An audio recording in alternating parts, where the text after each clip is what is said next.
What's up, guys? We are back with another NECA Toys review, another Turtles review, and we're taking a look at the former San Diego Comic-Con exclusive musical Mutagen tour 4-pack of Turtles. So this is, of course, the, Out of Their Shells tour, a very weird corner of Turtles history that you may or may not have any interest or nostalgia in. I think this is one of the most goofy things ever, and I'm very much on board for this. So, of course, I had to snatch it. I managed to luck out and get it online. Still haven't found any in stores yet, but I was able to get one online, thankfully, somehow. I don't know. So we got this thing here in a very telltale NECA oversized box. So you've got a big shot here of this goofy set of Rockstar Turtles, and then the back has a shot of a mask that you can actually cut out. I mean, I'm not going to do that, but it's a very vintage look and feel. And then you've got a really interesting set list going on here that has a lot of song title puns on it, and then of course NECA credits down here. But this is not just the only part of the box, so you can take the inner box out, and it's like a box or a case for equipment for on tour. So you've got TMNT, you've got stickers on it, musical Mutagen tour, and then the back of the box you've got like a foot stinks, like vintage turtle stuff, and then they've got flaps here that actually have the turtles on the inside, and then the backer is like a set for the actual show itself. Now, since I got this online, I did get the bundle. You don't have to get the bundle if you get it in stores. It's a set of two otherwise. So online, it's all one thing. In store, it's one, the other, or both. So it comes with this shirt. So, I can look ridiculous in public, but I'm going to wear this. You've got 4 guitar picks here that are all done up in the individual turtle colors with their autographs on the back. We've got a badge, an all-access pass to get into the tour, and then we've got a bag here that has, well, we've also got a ticket stub, forgot about that. Ticket stub, don't want to lose that. And then we've also got the bag here that has the same artwork that's on the box that you can store all your goodies with, maybe what's left of your dignity as well, for having all of these toys. So yeah, I'm very excited about this. I love the presentation. It's normal NECA stuff. They kind of go over top when it comes to the box, but I'm here for it. So let's do it. Let's pull these weird things out and take a look. And here we go, out of the package, our musical Mutagen tour SDCC, well, former SDCC exclusive set of Turtles. And yeah, this is far and away one of the most ridiculous things that I think NECA has ever made, and I am so happy that they decided to do this. Not because I have any true nostalgia for the monstrosity and terror that was this live tour, but because this is just such a fun set of toys. Now, they are really weird. Does everybody need these? Absolutely not. So of course it makes perfect sense to at least debut them as Comic-Con exclusives. Who knows? Are these going to be made available later on like everything else? Who's to say? But this set of figures is just a lot of fun. It's really cool, and it is incredibly well done from the box down to every little minute detail, down to the accessories. So there's a lot of cool stuff here. And, aside from the horror show that is this live tour and the terrible, terrible songs and the creepy suits, these figures are definitely worth the price of admission. So let's get started, see what these guys can do. They're very similar to the 1990 movie Turtles, so I'm just going to do one as far as articulation goes, and then we will take a look and see what's going on from a detail perspective, because there's a lot to soak in when it comes to how these guys look. So as far as moving these guys around, they are very similar to the regular movie Turtles. These are not the same figures exactly, so they don't move exactly the same way, but if you're familiar with those, you have a general idea of how these are going to work. So the heads on these guys can look up a little bit, not a whole lot. They actually really only go about flush with a little bit of upwards looking on there. They'd go down really, really far though, like way, way far. And then you've got tilt side to side. Of course, you've got full rotation. These guys do have articulated jaws, which I really like because it very much plays up the kind of creepiness aspect of these suits. It does look maybe kind of odd from the side, just based on how those cuts are made, but it looks fine dead on. I mean, they look fantastic, and I like the idea that they can do this. Honestly, I would love to see this incorporated into other Turtle figures going forward, at least for the movie stuff. This very much screams Secret of the Ooze style Turtles, or TMNT 3, just based on how the mouths kind of look extra goofy. So you've got those, maybe hint at something coming down the road. Arms go out at the shoulders. They rotate all the way around. There is no bicep swivel. You've got a swiveling elbow, and it's a double There are really, really thick elbow pads on these guys, though, so they really only go about that far. You've got hinges and rotation at your wrist. Now, these are turtle figures, so of course they are solid in a general sense, you know, because they have the shell, but they do have a little bit of, you know, wiggle in there. And then there's a little bit of just movement in a general sense. The same with the waist. They do kind of shimmy a little bit, so they don't really do a whole lot. Neither do the 1990 movie figures, so it's kind of the same situation here. Legs go out really far. I mean, they basically do the full splits. They kick forward basically all the way. Not much backwards. You do have your thigh cut up there. And then you've got double jointed knees. Now, these guys also have really, really thick knee pads, and they've also got the leg warmers too, so there's a whole bunch of stuff down there. And then you do have the rotating upper knee joint. We've got a hinge, and then you've got rocker down at those ankles as well. So again, very similar, but of course still unique in a sense to the 1990 movie Turtles, but they do move really well, and you can get them into solid poses. Even if you are just having them, you know, stand there playing their instruments, they do pose up that way quite nicely, quite easily, but you can get them into actual fighting poses without much effort either. Now, when it comes to the aesthetics, the look, the feel, I mean, to me, that's the big draw here. Outside of the novelty aspect of this set, the looks are where it's at. And for me, these kind of occupy an interesting space. And it could just be my interpretation of this, but the vintage line had 1,000,001 different turtles. Every different type of turtle that could exist existed as a toy. So Rockstar Turtles, you got them. Sports Heroes Turtles, you got them. Movie Turtles, you got them. Monster Turtles, you got them. All sorts of stuff. These guys, to me, are kind of like that. That's how I take them. And it really takes me back as far as nostalgia goes to get a sort of variant set of our movie Turtles, because that's truly what these are. These are the movie Turtles on the road with lower production value in the same year, because this came out in 90. So it's all one and the same, and they do have a lot of similarities to the movie Turtle figures. I'll do a comparison here shortly, but they are, of course, very, very different.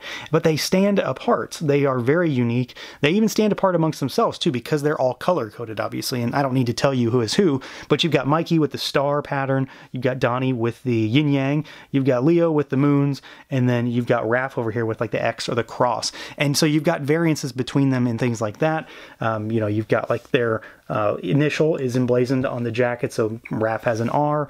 Mikey, you know, you've got Michelangelo on the back there. Each of them have their name at the top. They've got the Musical Mutagen Tour poster art emblazoned on their jacket, and then they've got like the belts and kind of like the harnesses that are underneath their jean jackets. The soft goods on them are really nice. They fit really well. They're nice and snug. You can remove them, and I'll talk about that here in a minute. But there are even more things that are different here too. So like the leg warmer situation are a little bit different. Mikey and Raph have these kind of straps that come down on their knee pads that go over them, whereas the other guys do not.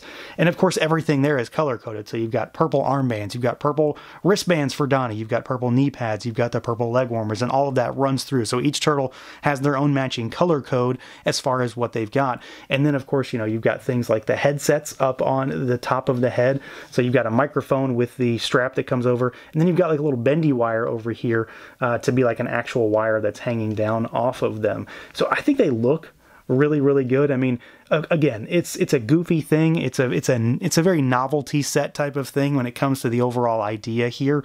I mean, you would never have expected this to happen. I'm really surprised that they still did this, because I don't know anybody who truly cares about this event in their history, or anybody that saw it that truly cared at the time either, because it's just so stupid. But it works really well in figure form, and I mean, despite how awful those songs are, it is a really weird, interesting part of Turtles history. I mean, they're in sneakers, for crying out loud, and they've got color-coded laces, so orange, purple, blue, and red. And I don't know how a turtle foot fits into that, but here we are. So these things are really cool. The heads, of course, are a little bit different as well. So we'll kind of get it on one of those here in a second and talk about that, because that's where things are very different. And if anything, that's where one of the biggest differences occurs, at least from the movie figures, because these guys are all, I don't know, they're just kind of creepy.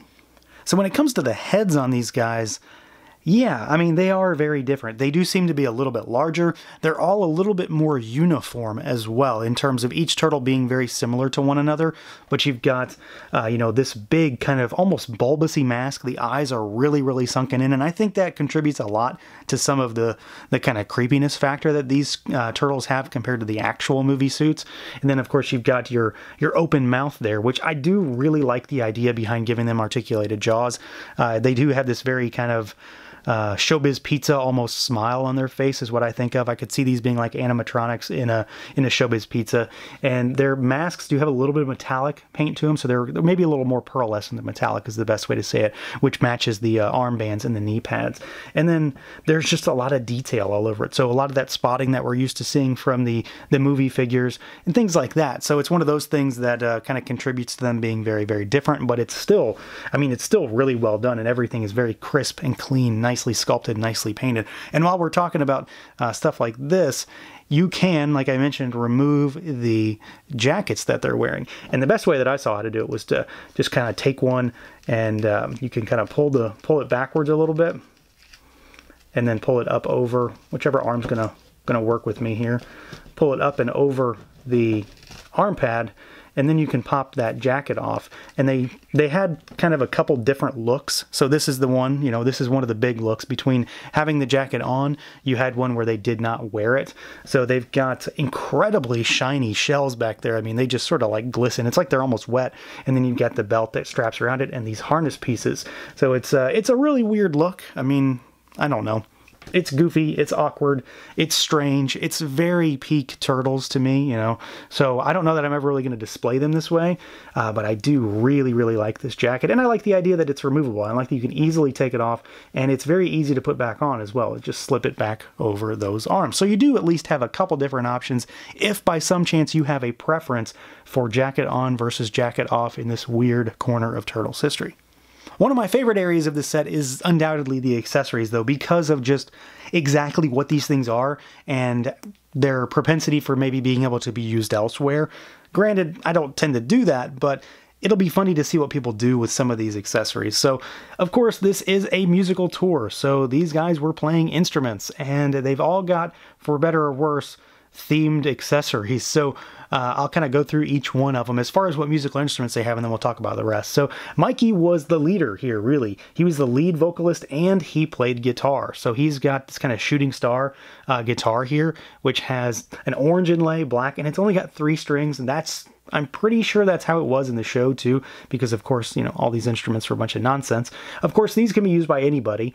They hold them pretty well, and the straps are nice, and they're just big enough so that they don't kind of flop around on the Turtles, but they aren't so tight that it's going to worry you about actually putting them on. Donnie has my favorite accessory probably of the year so far. We've got a keytar, and this thing is fantastic. It's got a nice big black strap there, purple inlay, so you can kind of see some of it's kind of color-coded to the turtle, and then all those keys with various other buttons and doodads and nice shiny metallic silver paint on it. I really love this. Again, I think it might be one of my favorite accessories in a very long time. Leo is on bass, and he's got a 1-string bass guitar with a really weird shape, and he's got blue inlay on here, so again, it matches him as far as his color goes. And then Raph is on sax. He actually did a few things in the tour, in the show. So you've got a green saxophone with a bunch of gold sculpted detail as far as all of the buttons and knobs and doodads, whatever it is. I don't play saxophone. And then we've got this one, which Raph was also on drums and percussion and stuff like that. So you've got like, this is like a drum machine, I think, of some kind or something. I don't really know what it is, honestly, but it's got some red buttons and some blue buttons, more of that silver and black color scheme. Now, there are a few other accessories here outside of the amazing array of turtle-themed musical instruments. So we've got one of their really weird-looking pizzas that the Turtles kind of flung around the show. So you've got one of these, and it just looks awful. Like this looks absolutely terrible, but that's what it's supposed to look like. So it's awful in a good way. And then we've got a couple different accessories for Leo and Mikey, because they shared one thing in that they kind of had a little accessory to change them up. So Leo has this thing right here, and it matches his guitar. So it's this little, I don't know what you want to call it. It's this little guy that pops into his mask. So you can put that in there, and it's just kind of a little accessory. And then Mikey has one as well, and it's a star that pops in. And yeah, I don't know. I'm not really sure why they were the ones that got it. It's a very Kiss looking thing to me, but it's another way to change these guys up. So, you know, if you want to, you can go this route. Take one, take both, leave them off, whatever you want to do. And they're done up in kind of like a pearlescent-y plastic. Now, the last thing we get is a series of extra hands, and the turtles generally come with different hands here. So Raph has kind of like an open palm, flat type hand. Leo has slightly gripping hands. Donnie has pointing fingers, which work really well for guitars too. And Mikey has just sort of normal grippy style hands. They come with a set of extras though that are just kind of two sets of the same. So we've got a set of, well, two sets of high 3 hands. So there'd be 4 of these. And then you've got 2 sets of thumbs up hands, so 4 of these. So there's 8 extra hands for a total of 16 across the turtles. And of course you can mix and match. There is no set hand for a specific turtle. Just use them for whatever you need. But these guys come with a lot of cool stuff. I mean, again, this is the star of the show for me because it just oozes 90s nonsense. But it's a great array of accessories that is, of course, very well themed to the idea of this set. And like I said, here is a quick comparison between a movie turtle and the Coming Out of Their Shells Musical Mutagen Tour turtle. And I'm not going to do all 4 of them just because there's really no reason, but to give you an idea of how they stack up and just how very different they are. I mean, the legs are chunkier. They look a little bit beefier while not necessarily being. I mean, that's the added soft goods really do make them seem a little bit chunkier, but the heads are truly where things are really different because, you know, all the turtles have their own unique head in the movie line, but these guys are also similar and they are so different from their movie counterparts. I mean, Leo here, they don't even really look like the same turtle because the suits were so dumbed down and kitty oriented, things like that. So these do look tremendously different. And then of course, you know, you've got the jacket, the actual instrument instead of weapons, and then all the knee pads that are bright colors and the leg warmers, all that crazy stuff on top really makes for a very unique looking figure when it comes to comparing it to the movie turtles. And then for a quick size comparison with other lines, just because why not? We've got a SH Figuarts Goku, and we've got the new Toon Casey from NECA, so you can see that Leo here is still quite a bit bigger than both of these figures. And of course, this line does scale a little bit on the larger side. Here he is next to Stan Lee. And then here he is next to a Lightning Collection, Time Force Red Ranger, and then maybe something that is a little bit more in line, but still from a different line. We've got a 7-inch figure, so a Motu Classics or Club Grayskull Laughing Prince Adam that honestly would fit in really well with a goofy band of Teenage Mutant Ninja Turtles. So yeah, this is a really solid set. I know that this is not for everybody, and that's not lost on me. This is a weird exclusive for sure, but it's honestly the right kind of exclusive. This is definitely not something that you have to have a complete turtle set. For me, this is something I did need to have. This is very much a specific kind of thing for me when it comes to turtles. And again, I have no nostalgia for the actual Coming Out of Their Shells tour. I still think it's really weird and creepy, and the songs are just the worst. But the idea behind this set of a kind of variant on the movie Turtles really does it for me because, again, that's a huge part of Turtles toy history, is all the weird, wacky variant Turtles that just kind of flooded the vintage line. And it's cool to see a weird progression from the movie Turtles to these, at least on your toy shelf anyway. I think NECA did a really fantastic job with the figures in general, from sculpt to paint, all the accessories, the soft goods. The vests are so stupid and funny and ridiculous, and I love every minute of it. These figures are equal parts fun and creepy, and that's exactly what they needed to be to sort of embody this particular thing. So while, again, it may not be for everybody, I think it's a really awesome set that you probably shouldn't sleep on. So that's going to do it for this look at the NECA Toys Musical Mutagen Tour TMNT set. Let me know what you guys think. Feel free to like, comment, subscribe, and share, and until next time.